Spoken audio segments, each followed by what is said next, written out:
Nada que esconder. No es paranoia si es verdad. Espacio sobre privacidad y soberanía digital.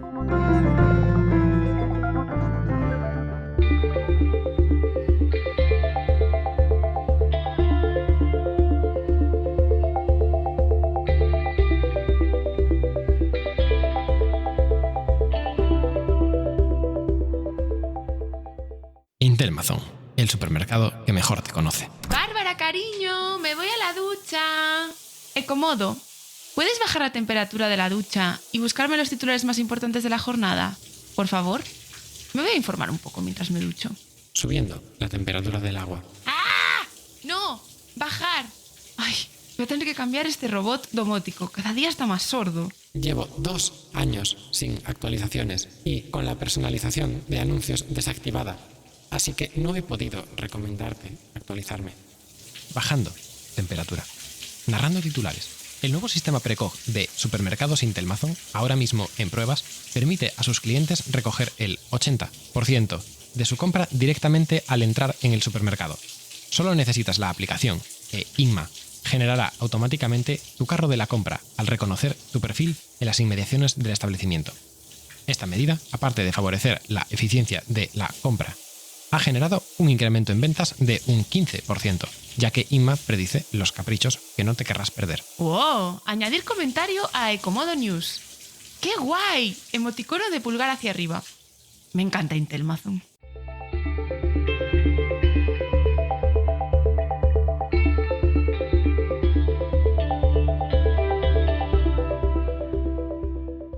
Bienvenidos al segundo episodio de Nada que esconder. Estamos aquí, Sofía Prosper y Santiago Saavedra, Jorge Lama a los controles técnicos. Y si no habéis escuchado el primer episodio, os recomendamos que lo hagáis. Hablamos de reconocimiento facial, cosa que va a estar en alguna de las noticias de hoy. Está el mundo un poco raro y, de hecho, creo que la sección principal que os presentaremos en un rato tiene mucho que ver con lo que estamos viviendo actualmente. Pero antes de pasar a la sección principal, os vamos a contar los titulares más destacados de estos últimos días. O sea que aquí empieza la sección de noticias. Tras la invalidación del Privacy Shield con Estados Unidos por parte del Tribunal de Justicia de la Unión Europea, denuncian a 101 empresas, de las cuales 5 españolas, por enviar datos a Estados Unidos. Resulta que tras la anulación del acuerdo marco entre Estados Unidos y Europa, en el cual la justicia europea determina que no se cumplen las garantías de derechos suficientes, la única posibilidad que quedaba para poder enviar datos entre Estados Unidos y Europa se basa en cláusulas contractuales que pueda haber entre empresas. Tras esta sentencia, NOIB, que es quien denuncia, entiende que sin acuerdo marco, estas cláusulas que empresas podrían decidir por contrato son nulas, por ser incompatibles con la legislación estadounidense en relación al espionaje y demás, de todo lo que salió a partir del 11 de septiembre, y con esta base denuncia a 101 empresas ante las diferentes autoridades de control de la Unión Europea. Entre otras, en España están la RAE y eDreams. Qué fuerte la RAE. En concreto es por utilizar Google Analytics, en el caso de la RAE.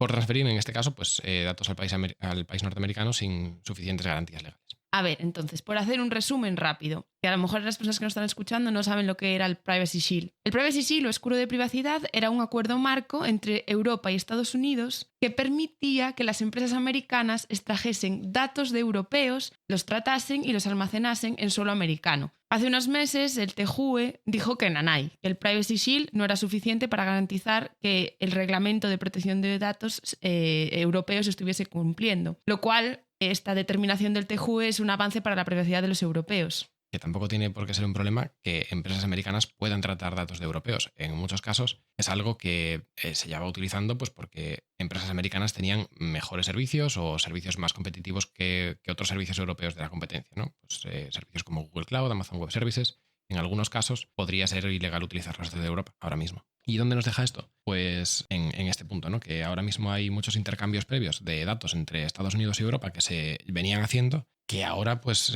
dejarían de ser legales de ninguna manera, porque no tenemos legislación que lo permita hasta que el Parlamento Europeo y Estados Unidos pues aprueben un acuerdo marco nuevo o que Estados Unidos cambie parte de su legislación contra el espionaje de europeos y que permita que esto sea factible legalmente. Siguiente noticia. Pues Clearview AI ha sido denunciada ante la Autoridad Francesa de Protección de Datos por impedir el derecho de acceso de un ciudadano europeo a sus datos. que en este caso son fotografías que él sabe que el sistema tenía de él mismo.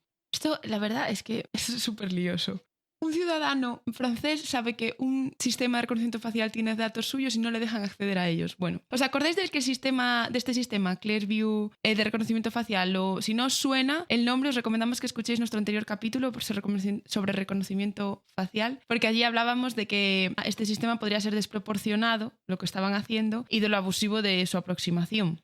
Y bueno, pues parece que no somos los únicos que lo pensábamos. Y hay una startup cuyo modelo de aplicación se basa en la privacidad. Les ha denunciado precisamente pues, por impedir a uno de sus trabajadores saber qué fotos suyas podían tener. El llamado derecho de acceso. Que, bueno, después de mucho insistir y demás... Sí, consiguió que le mandasen 3 fotografías que lo gracioso es que ni siquiera eran suyas. No salía él. O sea que vamos, un desastre. Todo bien. Aena va a instalar detectores de mascarillas en todos los aeropuertos. Aquí, importante, no os dejéis llevar por el eufemismo de llamarle detectores de mascarillas, así, entrecomillado, y haciendo el gesto, con los dedos. Porque lo que realmente son puertas con un sistema de reconocimiento facial que te permiten el acceso al embarque. No se sabe muy bien cómo va a ser todavía, ¿no? Pero bajo el pretexto de medirnos la temperatura y ver si llevamos mascarilla, vamos a tener reconocimiento facial primero en Barajas, que es donde se va a implementar, y después se quiere hacer una extensión a todos los aeropuertos del resto de España.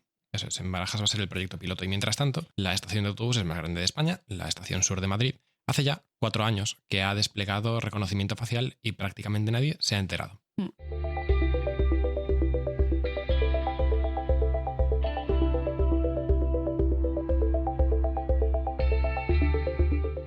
Se crean 2 divisiones nuevas en la Secretaría de Estado de Digitalización e Inteligencia Artificial. Ahí es difícil de decir, ¿eh? La SEDIA de España. Por una parte, la División Oficina del Dato y la División de Planificación y Ejecución de Programas. Pero Santiago, ¿qué es esto? Pues según dice el BOE, van a ser 2 organismos nuevos dentro de este ministerio y la del dato se dedicará a coordinar la gestión de datos, al menos a nivel de Secretaría de Estado, y en principio pues va a hacer algo que mucha gente venía demandando, bueno, espero que haga eso, ¿no? Que es el poder coordinar modelos, recomendaciones y valoraciones sobre diferentes soluciones de tratamiento de datos, sistemas de anonimización de los mismos, de geolocalización, plataformas y formas de intercambiar datos entre diferentes organismos gubernamentales y pues interacción, modelización de riesgos, este tipo de cosas. Y también el armonizar políticas de privacidad y, bueno, todo lo que tiene que ver con gestión de datos personales de ciudadanos en la Administración General del Estado. Es algo que, bueno, veremos si llega a funcionar, como dice el texto. El texto soporta muchas cosas. Ahora tendremos que ver en qué queda. En mi opinión, el BOE está escrito un poco con prisas, que se notan algunas cuestiones de ortografía, pero luego pues ya es cuestión de que la implementación sea con personas que estén al mando que merezca la pena. Siguiente noticia, y esta va sobre Google. Google presenta Web Bundle, una tecnología que podría convertir las webs en cajas negras de las que sería mucho más difícil bloquear publicidad o sistemas de rastreo. Esta tecnología que propone Google permite a los usuarios compartir sitios web completos utilizando, por ejemplo, Bluetooth o WhatsApp. Lo que hace es empaquetar todo lo que sería una web en un archivo. Sin embargo, por cómo se ha propuesto, al hacer un web bundle, los autores podrían enmascarar recursos de esta web para engañar al usuario e incluso al navegador, para que no pudiesen bloquearse, por ejemplo, sistemas de tracking persistente a los usuarios. Bueno, y también abre la puerta a otras cosas, ¿no? A agujeros de seguridad muy importantes. En concreto, el que ocurriría si el autor de una web le roban su certificado digital y en este caso podría ser suplantado y presentarle al usuario, por ejemplo, la supuesta web de su banco o la de la agencia tributaria, sin que el navegador ni el usuario pudiera distinguir si es la real o un fraude para extraer datos personales extremadamente sensibles. Es curioso porque esto se sabe que es un fallo de seguridad, ¿no? Esto está descrito como una consideración de seguridad que se conoce de la propuesta actual y que habría que ver pues, a dónde llega. Esperemos que no se apruebe este estándar de la forma actual, porque no hay ninguna forma de que si el dispositivo está offline o no tiene acceso o hay un atacante que está impidiendo el acceso a la web legítima de su banco, no hay ninguna forma de poder evitar que sea suplantada su identidad. Y esto es muy grave. Google las carga el diablo. También es extraño y perturbador que esta propuesta de estándar web solamente tiene un autor que pertenece a esta empresa, a Google, cuando pues, la mayor parte de estándares de la web, lo que se aprueba por el consorcio, por el IETF, normalmente tiene múltiples autores porque es parte de un consenso en la industria y no es una imposición unilateral de una empresa. De una macroempresa. y con la cuota de mercado de Chrome en el mercado de los navegadores, pues claro, su posición dominante es problemática. En resumen, estamos potencialmente fastidiados, como siempre, por no decir un palabra peor. Por otro lado, y hablando de otro gigante tecnológico, Madrid desarrollará un sistema de inteligencia artificial que pueda hablar con el ciudadano sobre el coronavirus a través de Alexa. O sea, una comunidad autónoma desarrolla una habilidad de un robot para hablar de un virus humano, mientras pues que Amazon también escuche. Tampoco, no sé. Muy surrealista. Verily, la organización de investigación de Alphabet, o sea, Google, acaba de anunciar que empezará a vender seguros de salud a través de una subsidiaria. ¡Qué fuerte! ¡Qué susto me has dado! Y es que es así. Silicon Valley lleva tiempo intentando hincarle el diente a los datos de salud y el sector de los seguros es desde luego el menos reacio a entrometerse en la privacidad de sus clientes. Por ahora anuncian un único producto, un seguro de salud de los que se llama Stop Loss, que es de los que permiten que las empresas que tienen empleados aseguren la salud de estos a cambio de una franquicia. O sea, la empresa paga el principio de un tratamiento hasta que llega a un máximo y a partir de ahí se encarga la aseguradora. Iba a decir que esto es un interesante giro de los acontecimientos, pero me he dado cuenta de repente que no. Claro, porque como dice Cory Doctorow, me cuesta pronunciarlo. Es un autor de ciencia ficción que acaba de... Bueno, y también defensor de la privacidad y de los derechos digitales y demás, que acaba de publicar un súper mega artículo sobre el capitalismo de la vigilancia y dice ahí precisamente que el capitalismo de la vigilancia no es un giro de los acontecimientos, que de repente pues las empresas se han vuelto malas y demás, no, es el sistema funcionando como tiene que funcionar, ¿no? El sistema funcionando como se espera que funcione. The system working as intended. Sí. Han haciendo un análisis así rápido, a simple vista, ¿no? Ojo, vista de pájaro. Primero, Google tiene el control o está detrás de casi el 90% de los móviles del mundo, ¿no? Del sistema operativo que está en el 90% de los móviles del mundo, de Android. Después, hace unos meses, os acordaréis de una noticia de que acababa de comprar Fitbit, que es esa pulsera que te mide las constantes vitales y demás, cuando haces ejercicio y cuando no, o sea... Cuando duermes. Tu día a día, ¿no? Cuánto duermes, cuándo no. Después, hace un mes, 2 meses, se une con Apple para hacer una API, que hablaremos de eso más tarde, para rastrear el coronavirus. Y ahora se mete en el mundo de los seguros de salud. Cada vez Google difumina más la línea entre la tecnología y su rol en la biología y en la vida de los seres humanos en general. Da un poco de miedo, ¿no? El camino al que estamos llegando. Además de todas estas cosas que ha hecho Google y desde Alphabet también con Verily lleva más de 10 años en el proyecto del genoma humano y bueno, pues su interés por las ciencias, bueno, por el ser humano es creciente y Sergey Brin, de hecho, una de las cosas por las que fundó Verily era también por dejar de morir. Acordémonos de eso. ¡Ay! ¡Un compañero nuevo! ¿Podemos compartir APIs? A ver, Skynito, ¿qué? ¿Otra vez aquí? Pórtate bien. Si no quieres que te purguemos del sistema, vete con tus APIs a otra parte.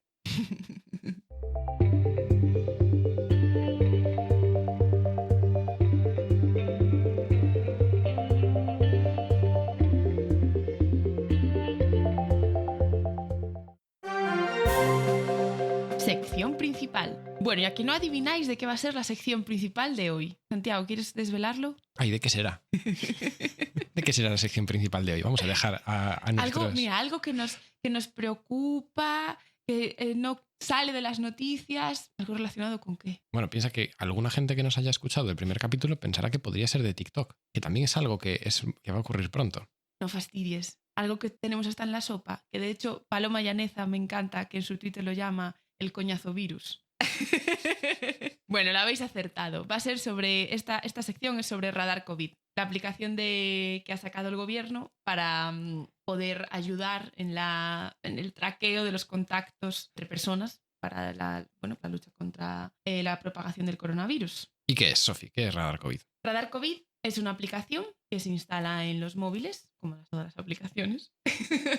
Todas las aplicaciones de móviles. Sí. Que pertenece a las llamadas Contact Tracing Apps, ¿no? Las aplicaciones de rastreo de contactos, y que potencialmente permitirá avisar a una persona si ha tenido un contacto con alguien contagiado por coronavirus. Lo vamos a desarrollar más, pero bueno, así resumido, Radar COVID es eso. ¿Quién la ha hecho? Pues esta solución, por lo que sabemos, la ha hecho Indra, Soluciones Tecnológicas SLU. Bueno, por lo que sabemos no, hemos visto el BOE. O sea que... Sí, es lo que dice el portal de contratación pública. Bueno, Indra siempre podría haber subcontratado a partes. La cuestión es que esto lo sabemos a posteriori porque el contrato en el momento de adjudicarse no se conocía, porque con las prisas, pues, bueno, las prisas, quiero decir, es una situación de emergencia sanitaria, pues se produjo el contrato como negociado sin publicidad mediante una tramitación de emergencia, con lo cual se saltaron el precio máximo del negociado sin publicidad para poder tener lo antes posible a esta gente contratada. Indra, siempre Indra. No siempre. La Comisión Nacional de los Mercados y la Competencia dice que eran, no sé cuántas, eran 7, 12, que era un oligopolio que se reparte el mercado. Y esta investigación todavía está abierta. Bueno, y entonces Radar COVID, vale, es una aplicación del gobierno de España que la ha hecho Indra. Creo que tenemos que saber ahora es cómo funciona. Por ejemplo, qué protocolos se han elegido, si respeta nuestra privacidad, si recoge datos y específicamente cómo funciona, qué es lo que pasa cuando te la descargas. Bueno, pues en este sentido, afortunadamente, en mi opinión, no... Sí, en la tuya y en la de muchas personas relacionadas con la privacidad. Sí. Pues afortunadamente la gente que está detrás de esta aplicación no se ha inventado nada nuevo más allá de lo que ya tenemos investigado por parte de universidades y centros de investigación, y esto se basa en los documentos de, hasta donde sabemos, en el protocolo de P3T, que es un sistema de rastreo descentralizado que tiene ciertas protecciones sobre la privacidad, que fue desarrollado por la Escuela Politécnica Federal de Lausanne y alguna... Hay una gallega ahí metida. Carmela Troncoso. Sí. Saludos. Hay un gallego en todas partes. Bueno, ¿cómo funciona Radar COVID? Te descargarías la aplicación de Radar COVID y al descargártela te pide primero, bueno, que te leas la política de privacidad y demás, que bueno, la gente en general no se la leerá, pero recomendamos que os la leáis, que por cierto, ahora hablaremos de ella, está muy bien escrita. Y te pide permisos para activar el Bluetooth, porque funciona con el Bluetooth. Y misteriosamente, pero no tan misteriosamente, no es culpa de la aplicación, te pide que actives también la localización. Bueno, estamos hablando de Android. En el caso de Android, la forma de poder utilizar balizas Bluetooth Low Energy requiere, por cómo está hecho el sistema operativo, esto es culpa de las versiones actuales de Android, de Google, requiere que esté la ubicación activada. Porque en realidad las balizas Bluetooth podrían permitir ubicarte. Lo que ocurre es que en este caso pues no es el objetivo, pero bueno, es necesario que se active la ubicación para poder utilizar este sistema, pero no utiliza el GPS. Vale, entonces una vez que tienes activado el Bluetooth y la localización y tienes instalada la aplicación activa, digamos, y la llevas en tu bolso, lo que pasaría es que cada día se genera una clave de exposición temporal. Esto sirve para que cada cierto tiempo, cada unos 10-15 minutos, tu móvil emita un identificador efímero de Bluetooth. Eso es. Estas claves están relacionadas una con la otra. La clave de exposición temporal es a partir de la cual se generan todos los identificadores efímeros Bluetooth de ese día. De esta forma, solo hay que guardar las otras claves, las que se generan una cada día, solo hay que guardar 14, lo cual es un ahorro de espacio importante de cara a tener esto luego que comunicarlo. Sigue contando. Sin entrar en mucha profundidad de la parte más técnica, lo que pasaría es que tu móvil está emitiendo pues, cada 10 minutos identificadores efímeros de Bluetooth y todos los teléfonos que puedan estar alrededor más de 15 minutos y a menos de 2 metros van guardando todas esas claves que van cogiendo. ¿Qué ocurre aquí? Si, por ejemplo, vamos a ponerle el nombre de Alice. Alice da positivo en coronavirus. Se lo dice un médico porque le ha hecho una PCR y ella decide que quiere comunicarle a la aplicación que es positiva. Entonces le tendría que pedir a su sistema de seguridad social que le diese un código de confirmación de un solo uso. Ese código Alice lo metería en la aplicación, en Radar COVID, de manera que se avisa al sistema de que esta persona es positiva. ¿Qué pasa a partir de ahí? Lo que ocurre en ese momento es que, teniendo este código de confirmación, lo que hace la aplicación es subir los identificadores de los últimos 14 días a un servidor que es de la SEDIA, de la Secretaría de Estado encargada de todo esto, y con los otros dispositivos que haya por toda España pueden descargarse, o sea, su aplicación Radar COVID una vez al día, va a ir a este servidor a ver si hay nuevos contactos positivos. Uh-huh. ¿Por qué son 14 días? Porque, bueno, es el periodo, ¿no? de incubación. Simplemente las personas acceden a ese boletín público, entre comillas, de quiénes han sido los positivos, pero que está totalmente anonimizado, simplemente Bueno, no es que esté anonimizado, es que los identificadores siempre han sido generados de forma aleatoria, no identifican unívocamente a nadie, más allá de la capacidad del Estado o de un atacante con mucha capacidad de poder poner balizas Bluetooth por toda la ciudad y que en ese caso pues sí podría rastrear tus movimientos y acabar determinando quién eres. Uh-huh. Así Bob, por ejemplo, si hubiese estado en contacto con Alice, pues su aplicación Radar COVID, le avisaría y le diría: has estado en contacto con un positivo en coronavirus. ¿Cuál es lo bueno de este sistema que se ha escogido? Bueno, esto no lo hace exactamente así, sino que lo que hace es un análisis de riesgo de si ha estado suficiente tiempo como para avisarle o no. Y en función de eso, pues él le manda una notificación o le dice que su nivel de exposición es más alto. Vale. ¿Cuál es lo bueno de este sistema que se ha escogido? Primero, que respeta tu privacidad, porque no se recogen ningún dato. O sea, no, de hecho, si os leéis la política, no hay datos tratados. Sí, bueno, no hay datos personales tratados. Claro. Datos, sí, los identificadores Bluetooth. Por otro lado, dice la política de privacidad que la aplicación elimina todos los identificadores efímeros Bluetooth recibidos más allá de los últimos 14 días. Y por otro lado, también dice que el servidor de la Secretaría de Estado eliminará las claves de exposición temporales una vez hayan pasado 14 días de que se hayan generado. Digamos que toda la computación está del lado del usuario, o sea, en su móvil. No hay nada del otro lado, en un lugar centralizado. Por eso es un sistema descentralizado. La pregunta aquí era, ¿no? Si habéis estado investigando sobre Radar COVID en las redes, había muchas preguntas de por qué se necesita que cada comunidad autónoma decida si se une o no a Radar COVID y demás. ¿Por qué pasa esto? Porque de cara a tener una única aplicación que sea capaz de gestionar esto, al mismo tiempo que las competencias en materia de sanidad están transferidas a las comunidades autónomas, pues hace falta una cooperación entre ambas circunstancias. Y como el Sistema Nacional de Salud está descentralizado en este sentido, de cara a poder tener esta colaboración que genere los códigos estos únicos para poder subir las confirmaciones, pues hay que tener la cooperación entre la administración central y la otra.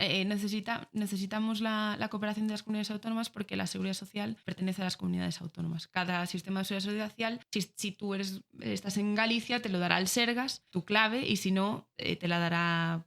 Pues quien sea, en Madrid te lo dará el Sermas, pues lo que sea. Aquí hay muchas luces y sombras con respecto a Radar COVID porque no hay suficiente información pública sobre la aplicación. La cuestión es que a estas alturas se supone que el 15 de septiembre todas las comunidades autónomas habrán tenido que decir si se han unido o no y que lo han tenido que integrar en su sistema de salud. Pero, por ejemplo, hay algo que todavía no tenemos, que es el código abierto de Radar COVID.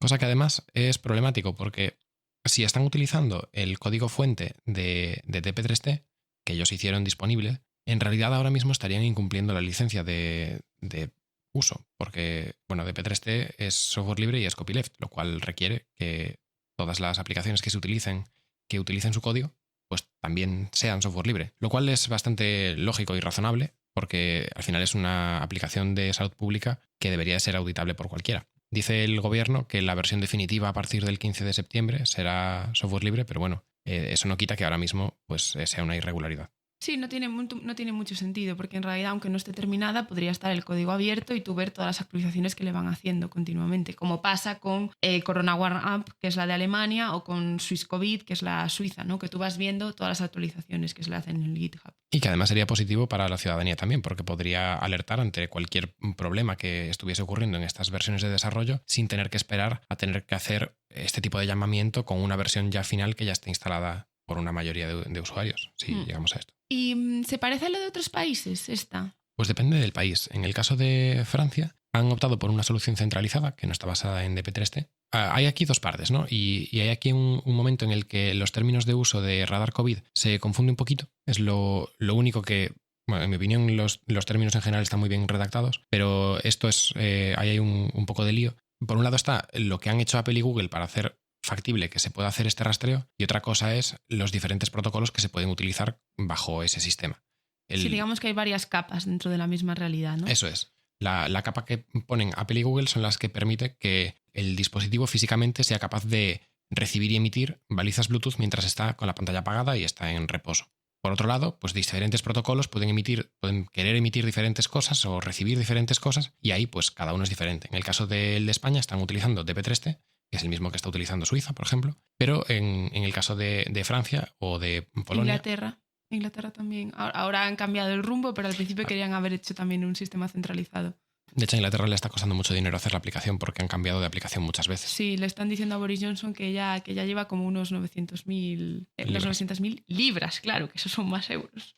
Bueno, sí, en resumen, sí. O sea, prácticamente es toda Europa, exceptuando pocos casos que son Inglaterra, Francia, Polonia y no sé si conozco ahora mismo ninguno más, han escogido el sistema descentralizado de P3T. Además, se están basando todos en la API de Google y de Apple. Que también me gustaría aquí decir que DP3T no es el único sistema descentralizado que hay. Hay algunos más y, de hecho, hay un análisis de problemas de seguridad o problemas de privacidad que podría presentar DP3T en función de ciertos... Sí, os lo dejamos en las notas. Eso es. Hay ciertas cosas que no es invulnerable a todo. Y hay algunos otros que mejorarían en este aspecto a cambio de otras cosas, pero, por ejemplo, uno de ellos, Presto2C, he estado leyendo el paper de ellos y uno de los problemas sería que ahora mismo el sistema que Apple y Google han diseñado no es compatible con que se pudiese utilizar tal cual lo que han propuesto. Uh-huh. Nos pregunta aquí Jorge, ahora que estamos justo hablando de esto, que por qué se hacen pruebas en cada comunidad cada vez que se va implementando. Yo la verdad es que no tengo respuesta. Yo supongo que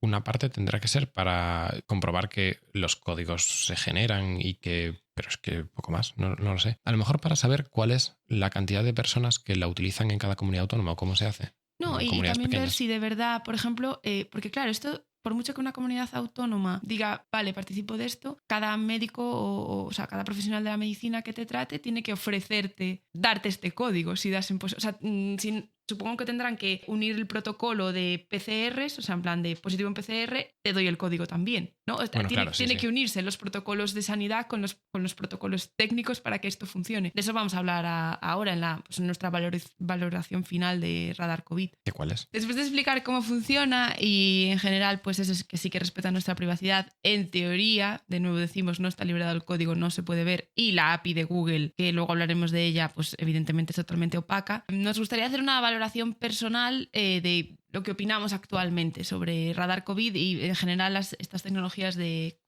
traqueo de contactos. Aquí una pregunta que es si ayuda de verdad a la causa, ¿no? ¿Tú qué opinas, Santiago? Yo creo que tiene el potencial de reducir el alcance o el impacto, pero hay que ser consciente y tener cuidado de esto lo que implica en la privacidad y en nuestros derechos de ahora y del futuro. Porque en realidad estamos introduciendo tecnología que es un precedente histórico respecto a cómo nos relacionamos con otras personas en tiempos de emergencia sanitaria y también a protocolos que estamos utilizando que tampoco sabemos su alcance a largo plazo, qué es lo que va a hacer esto. Sí, supongo que una de las respuestas claras es que hay que ser prudente en ver si de verdad ayuda. Tenemos el caso del Corona Warm App, que es la de Alemania, que pese a que se la han descargado 17 millones de personas, o bueno, 17 millones de descargas tiene la aplicación, que es un 20% de la población alemana. Aún así, en Alemania dicen que ha sido poco, que esas descargas y que probablemente no tenga el alcance suficiente. Entonces hay que ver, ser prudentes y... Se hablaba de que para que fuese... Sí, que tenía que ser como un 60% de la población. Eso es, entonces claro, en ese sentido es mucho menos, claro, se esperaba mucho más. Y luego está el hecho de que, por supuesto, que la solución que se ha llegado no es una solución tecnológica que puede ayudar, está por ver, como acabamos de ver, pero un protocolo como este tiene que venir acompañado de otras muchas cosas. O sea, de nada sirve que tengas una aplicación que te avise de tienes riesgo alto de haber estado en contacto con una persona contagiada si a partir de ahí no sabes qué tienes que hacer. O sea, a partir de ahí no hay, pues eso, unas especificaciones claras de qué hay que hacer después de eso,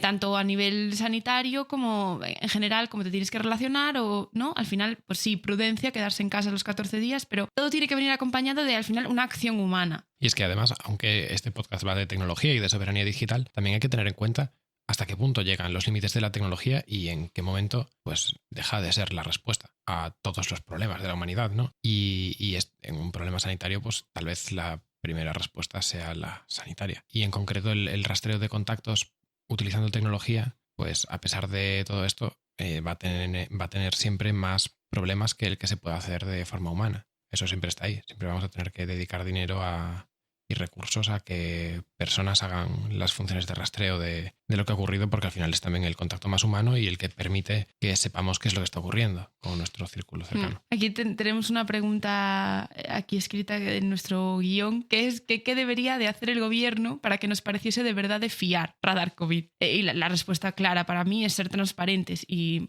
no, ahora mismo todavía no lo están siendo. No está publicado el pliego de las condiciones que, ¿no? El pliego que recibió Indra, y no está publicado el código de la aplicación, por lo que no podemos saber, estamos ciegos. Es posible que ni siquiera hubiera un pliego, porque esto se ha hecho en una situación de emergencia que tal vez ni siquiera se haya redactado. Pero claro, esto es un problema porque tampoco permite saber qué es exactamente lo que le han encargado de hacer a Indra. Tenemos así la idea general. Y ya para cerrar esta sección, tener en cuenta que este solucionismo tecnológico, ¿no? Lo que plantea es un precedente histórico, que es una pandemia mundial, proponer una solución tecnológica para parar el alcance, ¿no? de los contagios. Y luego el hecho de Apple y Google, que hablaremos un poco más adelante en la sección técnica, pero han sido Apple y Google los que han diseñado la API en la cual se enchufa todas las aplicaciones de todos los países. ¿Qué pasa aquí? ¿Qué supone que dos empresas de base tecnológica tochas, ¿no? las más, junto con Facebook y Amazon, ¿qué supone que sean Microsoft. ellos, bueno, y Microsoft, qué supone que sean ellos los que están haciendo de árbitros del resto de países? Bueno, claramente le sitúa en un escalón por encima en lo que es el punto de vista de la soberanía de la tecnología y de los datos que están alrededor de todo esto. Y aunque su solución, independientemente de que sea una solución buena o mala, las aplicaciones que estén aprobadas en las tiendas de aplicaciones de estos sistemas operativos son las que hayan decidido Apple y Google, por mucho que sean gobiernos y demás que hayan mandado solicitudes. Claro, al final el gobierno, bueno, la SEDIA, en nuestro caso la SEDIA, la Secretaría del Gobierno de España, ha sido Google o Apple el que les ha dicho sí, ok con radar COVID. Es un precedente histórico que sea una tecnológica la que diga, bien, lo habéis hecho bien, gobierno. Sí, es así. En lugar de que sea al revés, de que haya legislación que diga Google, Apple, tenéis que permitirnos hacer esto. No es eso lo que ha ocurrido. Y esto es lo que pasa en tiempos de pandemia, guerra y demás, ¿no? Que al final se toman soluciones y caminos de urgencia que en otro momento no se tomarían. Y la frase repetida hasta la saciedad, ¿no? Esperemos que esas cosas no queden y que queden afectadas al final nuestros derechos y nuestras libertades por culpa de elecciones que se han tomado en temporadas de peligro o urgencia. Bueno, y es que sabemos que esto ocurre, que una vez se toman ciertas decisiones, se quedan ahí. Entonces, por eso también tenemos que tener mucho cuidado con cómo se toman las decisiones que se toman en tiempo de urgencia, porque es mucho más fácil determinar cuándo empieza una emergencia que cuándo termina. Y hasta aquí nuestra sección principal de hoy.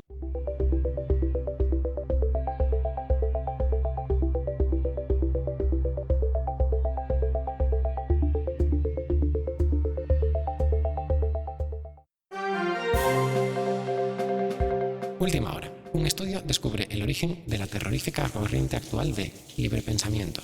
Según este estudio, la disidencia y el pensamiento crítico generalizado que está afectando a un sector cada vez más amplio de la población vendría provocado por un efecto secundario anteriormente no detectado y tardío de la terrible enfermedad COP37. Como recordaréis, el COP37 asoló el planeta en la pandemia de hace unos años. Este trastorno mental se da en un 47% de supervivientes de la enfermedad y está provocando que miles de usuarios hayan inutilizado sus instalaciones domóticas y comiencen a criticar nuestro maravilloso tecnogobierno. Qué cómodo. Expande noticia. Expandiendo. El gobierno de Colechia está accediendo irregularmente a datos de la aplicación BeSafe 37, que se instaló automáticamente para el rastreo de contactos durante esta pandemia, tras la resolución para la gestión coordinada de pandemias de la ONU. Colechia está comenzando a no reconocer la ciudadanía a aquellos usodianos de los que tiene evidencia de haber sufrido la enfermedad, en respuesta al posible brote de libre pensamiento. Otros gobiernos propondrán un voto en la Asamblea General de la ONU para poder hacer listas de estos ciudadanos y crear una comisión específica para su vigilancia y monitorización mundial. Este voto está planificado para la semana que viene. ¿Libre pensamiento? ¿Qué es eso? Cómodo, busca más información sobre eso del libre pensamiento. El contenido solicitado podría no ser apto para escuchar en ciertas jurisdicciones o sin la supervisión de personal cualificado. Uy. Cómodo, cancelar petición y suprimir del historial. Bárbara, ¿has escuchado lo del libre pensamiento?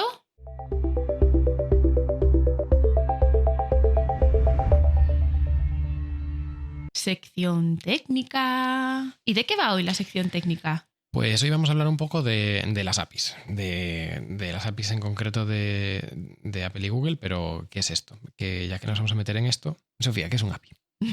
Yo la API siempre la he entendido, claro, yo no vengo de un contexto técnico, entonces ahora sí estoy metida en ello, pero me gusta traducirlo todo a cosas que fáciles de entender para mi cerebro. Entonces yo la entiendo como un contrato que hay entre dos partes, ¿no? Lo que hace que dos partes se entiendan. Y en el caso de la de Google y la de Apple lo entiendo como un enchufe en el que enchufar las aplicaciones que van generando cada país. Sí, bueno, API son las siglas API de Application Programming Interface, es decir, interfaz para programación de aplicaciones.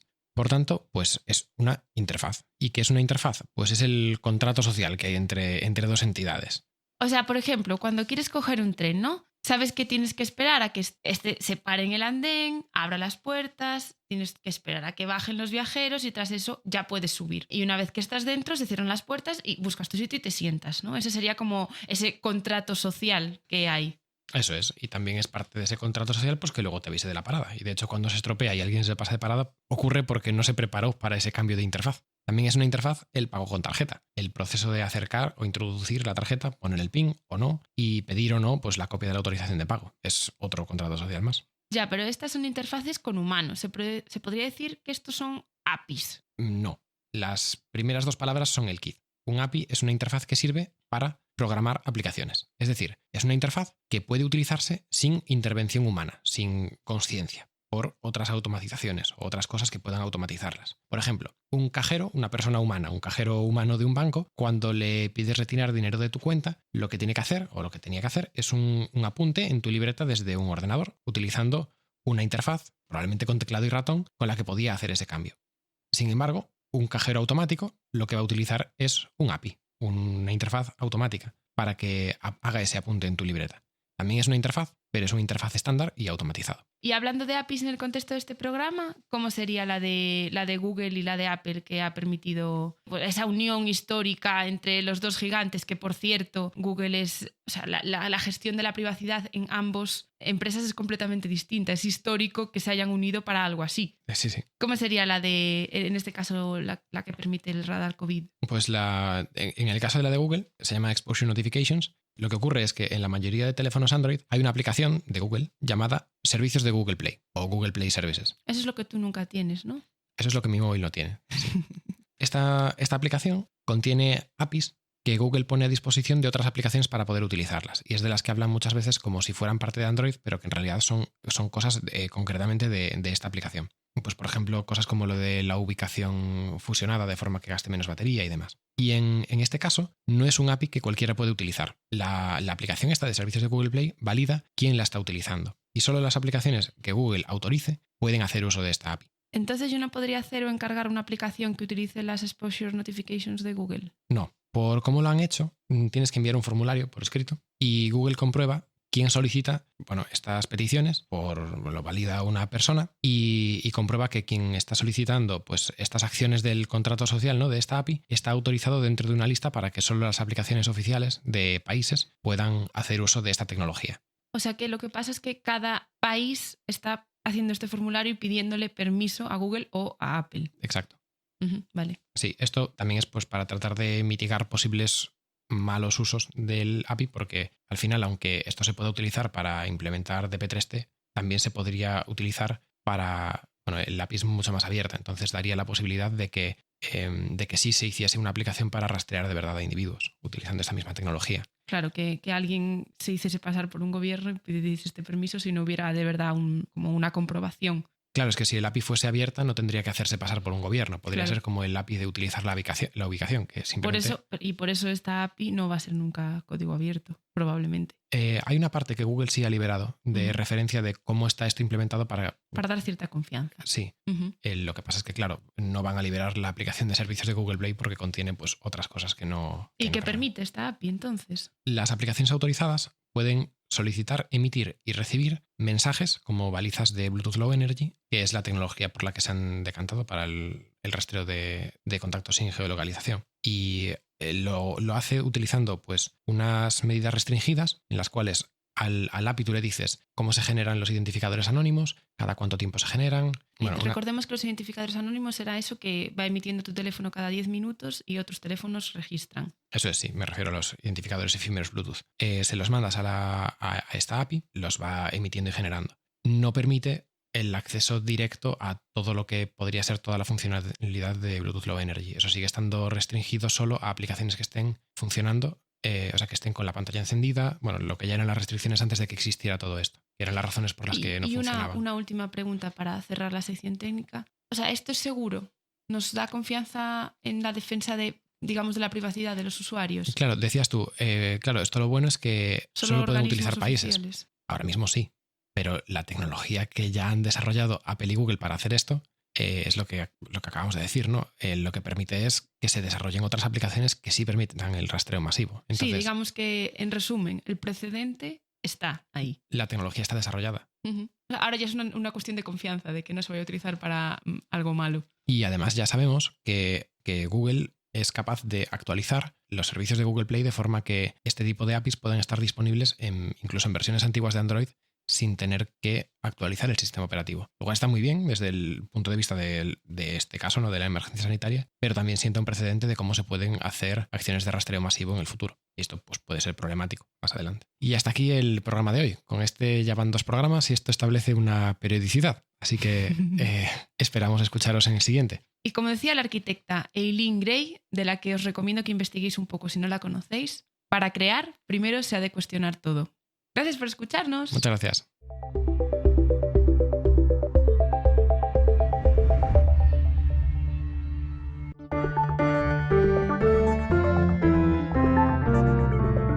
Si habéis llegado hasta aquí, muchas gracias por escucharnos. Esto ha sido Nada que Esconder.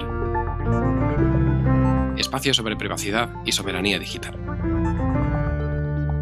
Puedes encontrar todos los capítulos en iVoox, Spotify y en blog.lluvia.io, donde también encontrarás las notas que acompañan a este programa y los detalles de la licencia y atribuciones del contenido utilizado. Envíanos comentarios a través de Twitter en lluvia_ o por email. Nos escuchamos en el siguiente capítulo. ¡Hasta la próxima!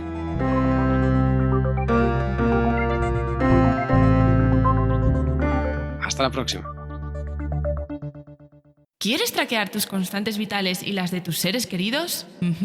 Ya está aquí Fitbotito, la pulsera que te llegará al corazón. Efecto de sonido de puerta al abrirse. Tan, tan, tan, tan. Sofi. Voy a dejar sordo a Jorge. ¡Bien! Sí, porque además Bárbara queremos que sea Bárbara de No Legal Tech. Queremos proponérselo un día.